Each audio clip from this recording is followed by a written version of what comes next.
आज Doubtnut app download करें। Doubtnut पर अपने सभी गणित, रसायन विज्ञान, भौतिक विज्ञान और जीव विज्ञान के डाउट्स का करो सफाया। बस प्रश्न की फोटो खींचो, एक ही प्रश्न को क्रॉप करो और तुरंत वीडियो सोल्यूशन पाओ। अभी डाउनलोड करें।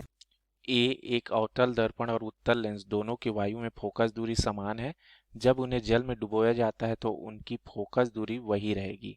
आर जल का अपवर्तनांक वायु के अपवर्तनांक से कम होता है। ए ऑप्शन है, ए और आर दोनों सत्य है और ए की सही व्याख्या है। बी दिया है, ए और आर दोनों सत्य परंतु आर ए की सही व्याख्या नहीं है। सी है, ए सत्य परंतु आर असत्य है। डी है, ए असत्य परंतु आर सत्य है। देखिए दोस्तों, ये जो प्रश्न दिया है ना, इस तरह का प्रश्न, इसमें क्या होता है दोस्तों, ये जो ए दिया है ना, हमारा एक कथन यहाँ पर दिया रहता है।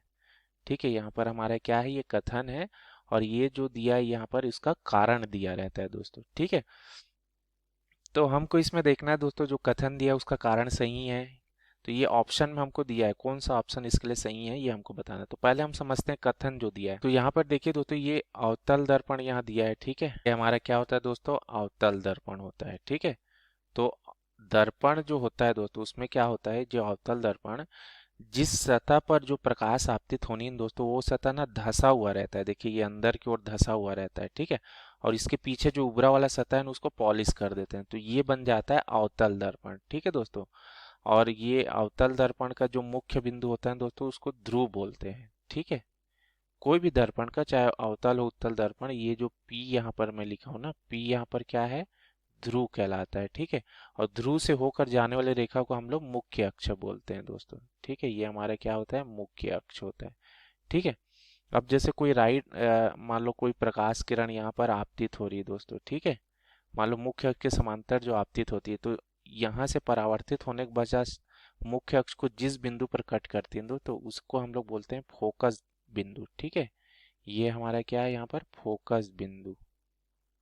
ठीक है, तो ये फोकस बिंदु हो गया दोस्तों। ठीक है, और ये दर्पण का एक हमारा केंद्र होता है दोस्तों। ठीक है, वक्रता केंद्र जिसको बोलते हैं, सी यहाँ पर क्या है, वक्रता केंद्र। ठीक है, तो यहाँ पर देखिए मैं लिख देता हूँ, एफ हमारा यहाँ पर क्या है, फोकस बिंदु है।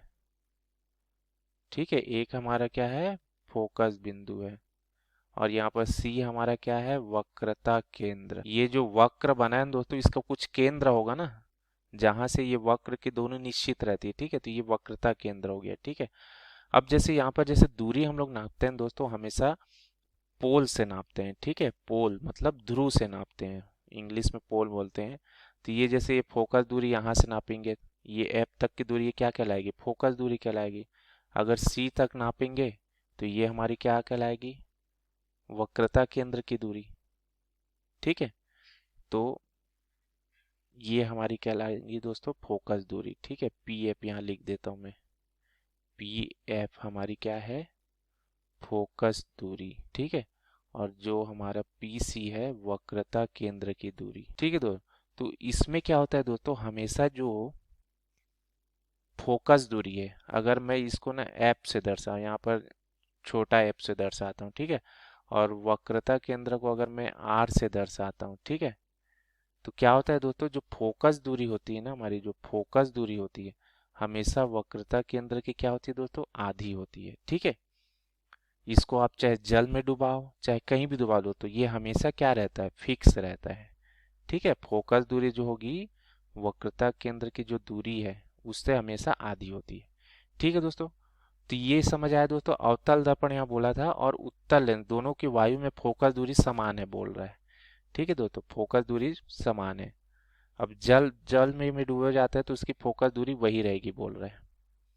ठीक है, अब देखिए यहाँ पर उत्तल लेंस की बात हो रही है दोस्तों। ठीक है, उत्तल लेंस को भी समझते हैं ये कैसे होता है। ठीक है, ये देखिए दोस्तों, लेंस हम लोग किसको बोलते हैं दोस्तों, लेंस हम बोलते हैं, ये जो मैं चित्र बनाया है दोस्तों, ये किसका है, उत्तल लेंस का है।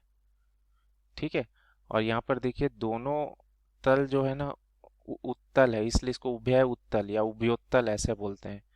ठीक है दोस्तों, सामान्य भाषा में उत्तल लेंस बोल देते हैं दोस्तों। ठीक है, तो ये उत्तल लेंस में क्या होती है दोस्तों, देखिए यहाँ पर दोनों सतह पारदर्शी होते हैं दोस्तों। दर्पण में क्या होता है, हमारे एक सतह पारदर्शी होती है और एक सतह अपारदर्शी होती है, लेकिन उत्तल लेंस में क्या होगा दोस्तों, ये जो दोनों सतह दिख रहा है उभरा हुआ है ना, उत्तल जो भाग है ना, ये दोनों सतह क्या होता है, पारदर्शी होगी दोस्तों। ठीक है, और यहाँ से जैसे ये जो इस दर्पण का जो केंद्र होता है, ठीक है, इसको बोलते हैं, जैसे यहाँ पर ओ मैं दर्शा रहा हूँ, ठीक है, तो ओ हमारा क्या है यहाँ, प्रकाशीय केंद्र है, ठीक है, वो हमारा क्या है, प्रकाशीय केंद्र या प्रकाशिक केंद्र, जो भी है ना बोलते हैं दोस्तों इसमें। और यहाँ पर जो ए ओ बी यहाँ ले लेता हूँ, ठीक है, ए ओ बी क्या हो गया, इसका द्वारक है दोस्तों, ठीक है, ए ओ बी क्या है, द्वारक, ठीक है। तो ए से बी तक ये मिला है तो ये द्वारक बोलते हैं दोस्तों। द्वारक मतलब होता है दोस्तों जिस पर हमारा प्रकाश किरण आपतित होगा दोस्तों, ठीक है। तो यहाँ पर देखिए जब इसमें प्रकाश किरण आपतित होती है दोस्तों, ठीक है, ये जैसे देखिए मुख्य, ये हमारा मुख्य अक्ष है दोस्तों। मुख्य अक्ष हमेशा क्या होता है दोस्तों, जो दर्पण का केंद्र है, जिसमें लेंस में इसमें प्रकाशी केंद्र बोले हैं, तो प्रकाशी केंद्र से होकर जाने वाली रेखा को हम लोग क्या बोलेंगे, मुख्य अक्ष, ठीक है। अब देखिए इसमें प्रकाश किरण आपतित होती है दोस्तों, ठीक है। तो देखिए ये परावर्तन के पश्चात, माफ कीजिए अपवर्तन, देखिए इसमें अपवर्तन की घटना होती है दोस्तों, ठीक है। तो ये देखिए ये प्रकाश अपवर्तित हो जाती है, ठीक है दोस्तों। अपवर्तित होने के पश्चात मुख्य अक्ष को जिस बिंदु पर कट करेगी वो हमारे यहाँ पर फोकस दूरी हो जाती है, ठीक है। यहाँ फोकस बिंदु ये एफ हो गया, ठीक है। दूरी यहाँ से नापेंगे प्रकाशिक केंद्र से, ठीक है, तो ये हमारी क्या बन जाएगी, फोकस दूरी बन जाएगी दोस्तों। तो इसमें भी क्या होती है, वक्रता केंद्र होती है, ठीक है। तो मान लेते हैं कि जैसे ये वाला एक कर्व है, इसमें देखिए दो कर्व है ना दोस्तों, दो वक्र पृष्ठ है, तो ये वाले का मान लो इधर R1 मिलेगा और ये दूसरे वाले का इधर मिलता है दोस्तों। तो इसमें देखिए दो वक्रता केंद्र मिलती है दोस्तों, ठीक है। तो इसमें जो फोकस दूरी मिलेगी दोस्तों वक्रता केंद्र के आधी नहीं होती, इसके लिए एक सूत्र होता है हमारे पास, ठीक है। वो सूत्र क्या होता है दोस्तों, 1/f बराबर म्यू ऋण 1 और 1/r1 ऋण 1/r2, ठीक है। जहाँ पर एफ हमारी फोकस दूरी को बता रही है दोस्तों, एफ किसको लिए प्रयोग हुआ है, फोकस दूरी, ठीक है। एफ हमारा फोकस दूरी के लिए प्रयोग हुआ है। म्यू हमारा अपवर्तनांक को बता रहा है, ठीक है। और R1 हमारी क्या है, प्रथम वक्रता केंद्र, प्रथम वक्रता त्रिज्या इसको बोलते हैं दोस्तों, ठीक है, प्रथम वक्रता त्रिज्या। और ये R2 जो है द्वितीय वक्रता त्रिज्या, ठीक है दोस्तों। तो यहाँ पर देखिए दोस्तों हमारा एक चीज है अपवर्तनांक, ये क्या होता है इसको समझते हैं, ठीक है। ये दोस्तों अपवर्तनांक समझने के लिए देखिए मान लो हमारा ये कोई एक सतह है दोस्तों जो माध्यम को अलग कर रहा है, ठीक है। ये बीच में जो एक लाइन खींचा हूँ, ये इसके ऊपर वाला विरल माध्यम है, नीचे वाला सघन माध्यम। विरल को मैं 1 लिख दिया हूँ और इसको 2 लिख दिया हूँ दोस्तों, ठीक है। क्या होता है दोस्तों, देखिए जब प्रकाश जो होती है क्या होती है दोस्तों, विरल से सघन माध्यम में आपतित हो रही है, देखिए इस बिंदु पर आपतित हो रही है, बिंदु ओ मान लेते हैं, ठीक है। ये हमारी क्या है दोस्तों, आपतित किरण, ठीक है। तो जब यहाँ पर आपतित होती है दोस्तों, इस बिंदु पर देखिए कुछ कोण से आपतित होगी, ठीक है। तो ये जो आपतित किरण है ना, अभिलंब यहाँ पर एक खींचते हैं दोस्तों, इस बिंदु पर हम लोग एक अभिलंब खींचते हैं। अभिलंब मतलब एक 90 डिग्री वाला रेखा, ठीक है, इस बिंदु से। तो ये आई हमारा क्या कहलाता है, आपतन कोण कहलाता है, ठीक है। आई को हम लोग क्या बोलते हैं, आपतन कोण। अब ये जब सघन माध्यम जाती है दोस्तों तो प्रकाश देखिए अभिलंब की ओर झुक जाती है, ठीक है। ये प्रकाश को देखिए दोस्तों हमको सीधे चलना था ये प्रकाश को, ठीक है, लेकिन ना ये झुक जाता है दोस्तों अभिलंब की ओर, ठीक है। तो ये जो आर हमारा क्या कहलाता है, अपवर्तन कोण। अब तो जब हम लोग क्या करते हैं दोस्तों, साइन आई और साइन आर करते हैं, मतलब अपतन कोण की ज्या और अपवर्तन कोण की ज्या का अनुपात लेते हैं, तो इसी अनुपात को हम लोग बोलते हैं म्यू। म्यू मतलब अपवर्तनांक, ठीक है दोस्तों। तो इससे पता चलता है दोस्तों किसमें प्रकाश अधिक मुड़ेगी, ठीक है। तो ये अपवर्तनांक जो होता है दोस्तों इसको हमेशा ऐसे करके लिया जाता है, पिछले वाले के सापेक्ष लिया जाता है। जैसे यहाँ 1 से 2, 2 में अपवर्तन हो रही है दोस्तों, ठीक है, तो 2 का अपवर्तनांक 1 के सापेक्ष इस तरीके से लिया जाता है, ठीक है। अगर इसमें जैसे मान लो उल्टा होता तो मान लो प्रकाश जो किरण है मान लो यहाँ से होती, ठीक है, इसमें से आपतित हो रही है, सघन से विरल में आपतित हो रही है, तो ये अभिलंब से दूर जाती है दोस्तों, ठीक है। अब ये हमारा आर हमारा क्या बन जाएगा, आपतन कोण बन जाएगा, और आई जो है अपवर्तन कोण बन जाएगा, ठीक है। तो अगर हम लोग जैसे इसको लिखेंगे दोस्तों, अगर इसको हम लोग म्यू 1 का 2 के सापेक्ष, ठीक है, तो इसको हम क्या लिखते हैं दोस्तों, 2 के सापेक्ष 1 का अपवर्तन, ठीक है। अब ये उल्टा हो जाता है, साइन आर बटा साइन आई हो जाएगा, ठीक है दोस्तों। ठीक है, तो ये हो गया हमारा अपवर्तनांक दोस्तों। ठीक ठीक है दोस्तों। अब देखिए इसके बाद यहाँ पर क्या है दोस्तों, ठीक है। तो ये जो हमारा सूत्र था दोस्तों, ठीक है, तो यहाँ पर ये अपवर्तनांक आपको समझ आ गया, ठीक है।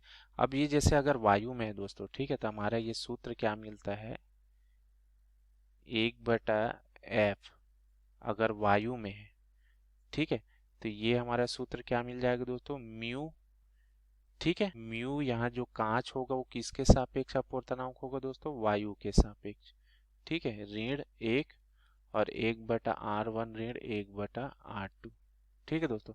अब इसी को जब हम जल में डुबा देते हैं तो इसके लिए फोकस दूरी क्या मिल जाती है दोस्तों, जब इसको जल में डुबाएंगे तो जल के लिए देखिए, अब हमारा क्या हो जाएगा दोस्तों, जो कांच का अपवर्तनांक होगा, ठीक है, वो जल के सापेक्ष होगा। तो ये देखिए हमको इस तरीके से मिलेगी। अब यहाँ पर देखिए दोस्तों, जो वक्रता त्रिज्या है दोस्तों, ठीक है, आप चाहे वायु में रखो या जल में रखो, ठीक है, उसके लिए तो बराबर मिलेगा। तो ये वाला जो पार्ट है दोस्तों हमारा, दोनों में ये बराबर होगा, ठीक है। लेकिन अब यहाँ पर देखिए दोस्तों, जो कांच का जो अपवर्तनांक है वायु के सापेक्ष, है ना, मतलब वायु से प्रकाश आ रही है और कांच में आपतित हो रही है दोस्तों, ठीक है, तो उस समय जो अपवर्तनांक मिलेगा उसको हम लोग क्या बोल रहे हैं, म्यू कांच का अपवर्तनांक वायु के सापेक्ष, ठीक है। और ये जो होता है जल, जल का अपवर्तनांक कीजिए, कांच का अपवर्तनांक जल के सापेक्ष, ठीक है। तो ये जो होता है दोस्तों ये छोटा होता है दोस्तों, ठीक है। वायु से अगर कांच में आपतित हो रही है दोस्तों तो उसका अपवर्तन ज्यादा होगा किसकी तुलना में दोस्तों, जल से अगर कांच में जो प्रकाश आपतित हो रही है उसकी तुलना में, ठीक है दोस्तों। तो यहाँ से देखिए दोस्तों ये हमको ज्यादा मिलेगा, है ना। तो यहाँ से फोकस दूरी क्या हो जाएगी दोस्तों, वायु के लिए ज्यादा कम हो जाएगी, क्योंकि यहाँ व्युत्क्रमानुपाती संबंध मिल रहा है दोस्तों, ठीक है। यहाँ जो हम संबंध देख रहे हैं दोस्तों व्युत्क्रमानुपाती, इसका मतलब क्या है कि जैसे अगर म्यू ज्यादा है, ठीक है, तो फोकस दूरी उसके लिए कम मिलेगी, ठीक है। म्यू हमारा कम है तो फोकस दूरी ज्यादा मिलेगी।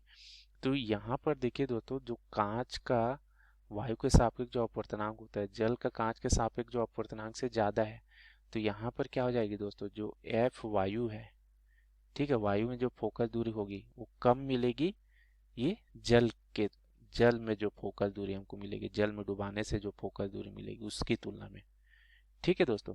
तो यहाँ पर देखिए दोस्तों क्या होता है, जब जल में हम लोग डुबाएंगे दोस्तों तो फोकस दूरी यहाँ बढ़ रही है, जल में डुबाने से क्या हो रही है, जल में डुबाने से फोकस दूरी बढ़, ठीक है दोस्तों।